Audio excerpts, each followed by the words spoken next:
c'est Travis. Vous regardez Musicorama TV. Well, since then, actually, I mean, we took 2.5 years making The Boy With No Name, and it was like a long process. It was a very considered record. It was a very studio-bound record. You know, everything we did was like sort of worked on, and we'd try every eventuality. And then since The Boy With No Name, we've done our next album, which is coming out in the autumn, and that was completely opposite. Everything was done on like tape, really quickly, and really instinctively. But it was just. And I think just as a musician or as any sort of artist, you just got to try and sort of change things up each time, you know, sort of try and change the way you sort of come up with things.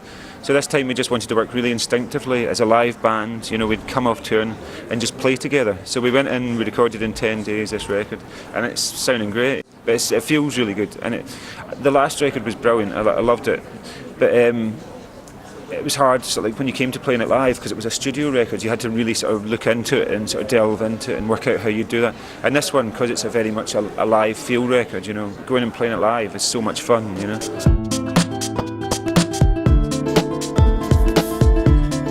Never, you can't. I think as soon as you start thinking about making something in terms of audience, and it's going to be compromised and it's going to suffer because of that. I think when you make a song, that's what you think about.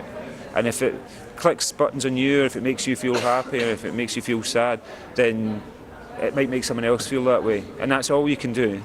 And it sounds naff to say I make music for myself, but you do, because if you didn't make music for yourself, you'd drive yourself mad. How could you work out what 100,000, 1 million, 10 million people are going to be thinking or feeling? How could you possibly know, you know, or what they'd like?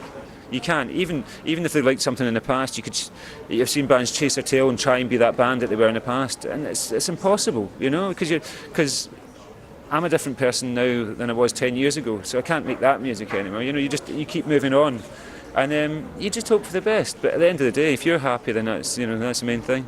Someone else might be happy.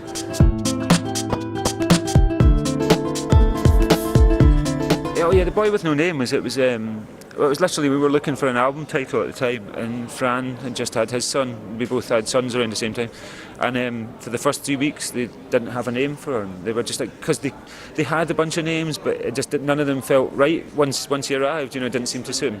So, and he'd sent an email with a picture to one of his friends, and it was like The Boy With No Name, you know, so like because he didn't have a name at that point, and. It was a couple of months later, we were looking for an album title, and he was flicking through these emails, and he saw it, and it just stood out as an album title, you know, and it just seemed to fit the record, you know, The Boy With No Name. It had that sort of like vast sort of cowboy feel, you know. It was like almost like a Clint Eastwood film, and like sort of some of the music sort of fitted in with that. So it was just one of those things. I mean, with any album title, it's like whatever bands call it, you know, all these things you call it called Travis, you know.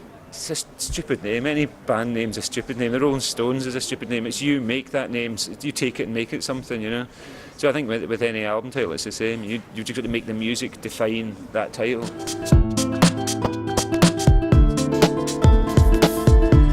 I think it all inspires you. I think everything you do inspires you. You know, like it can be. I mean, obviously, you know, the birth of your son is an amazing thing. I mean, it's changed. We've all got kids now, you know, and it's changed us all.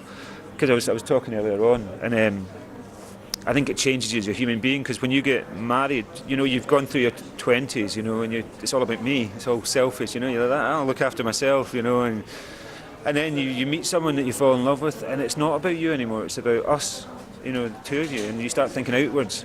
And I think that changes the way you are as an artist, because you become less self-indulgent anyway as a person, so therefore as an artist you become, and then especially when you have children, it's all about them. It's not even about us, it's about them, you know, your focus, your attention is totally on them. So it's good, it's nice to have a change of perspective, you know, and it's amazing, it's a mind-blowing experience. And as I say, you wouldn't want to be the same, I wouldn't want to be the same person I was when I was 22, you know, because life goes on, you know, life moves on. So yeah, it does change the way you make things, and it does inspire what you do. But everything inspires what you do. It can be a train journey that inspires what you do. It can be, you know, meeting someone completely randomly in the street. It can inspire a song, or